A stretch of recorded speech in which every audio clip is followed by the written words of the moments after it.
আসসালামু আলাইকুম।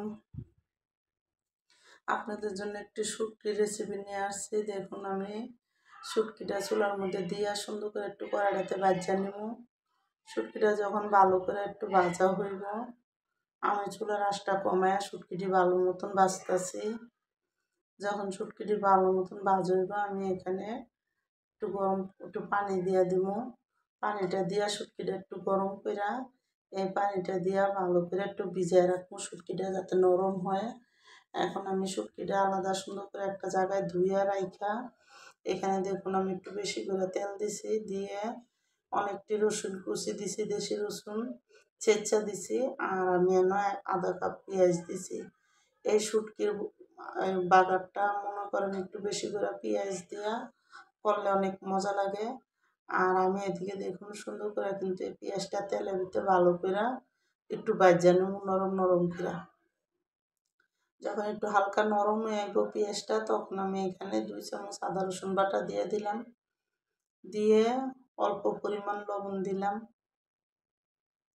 লবণটা দিয়ে এখন হলুদ দিয়ে দিলাম আমি আধা চামচেরও কম, এখানে আধা চামচের তো একটু কম দিছি। আর হইল মরিচের গুঁড়াটা আমি একটু বেশি দিছি, দিয়ে এখন ধনিয়া গুঁড়া দিয়ে দিলাম এখানে একটু স্বাদ মতন। অল্প পরিমাণ লবণও আমি এখানে দিব। এখন এই তেলের মধ্যে মশলাটা ভালো করে দেখুন আমি একটু ভাজা নিতেছি, যাতে মশলাটা ভালো মতন একটু তেলের সাথে ভাজা হয়। যখন এদিকে মশলাটা একটু তেলের সাথে ভাজা হবে, আমি এখানে একটা টমেটো কেটে দিয়ে দিলাম, আর হলো শুটকিটা একসাথে দিয়ে দিলাম। দিয়ে শুটকি আর টমেটোটা ভালো মতন এই মশলার ভিতরে আমি এটা ভালো করে কষায় নেব। যখন ভালো করে কষানো হইব, তখন এখানে আমি অল্প পরিমাণ পানি দিয়ে দিব, দিয়ে শুটকিটা ভালো করে এটা শুকান পর্যন্ত শুটকিটা আমি রান্না করব। আমার এই কাসকি মাছের আর হলো চিংড়ি মাছের শুটকির রেসিপিটা যাদের পছন্দ তারা লাইক সাবস্ক্রাইব দিয়েন, প্লিজ আমার ভিডিওটা বেশি বেশি আপনারা শেয়ার করে দিয়েন আর সাবস্ক্রাইব করে দিয়েন। এখন দেখুন আমার কিন্তু মশলাটা অনেকক্ষণ আমি একটু পানি দিয়ে কষাইছি।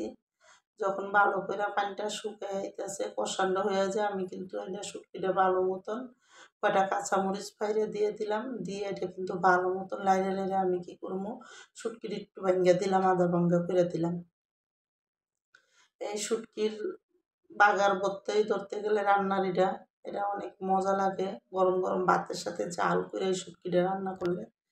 এখন দেখুন আমি এদিকে একটু জিরার ফাঁকি দিয়ে দিলাম, শুটকির মধ্যে ধনিয়া পাতা নাই এই জন্য জিরার ফাঁকিটা দিলাম, দিয়ে ভালো মতন এই শুটকিটা কষামো। এখন আমি দেখুন এখানে কিন্তু শুটকিটা ভালো মতন যখন দেখুন অনেকখানি আমি কষাইছি, কষানোর পরে কিন্তু পানিটি সব শুকাইয়া শুটকিটা অনেকখানি গলেও গেছে। এখন উপরে তেল উঠে আইতেছে, আমি কিন্তু এই শুটকিটা আমার কিন্তু হয়ে আইতেছে।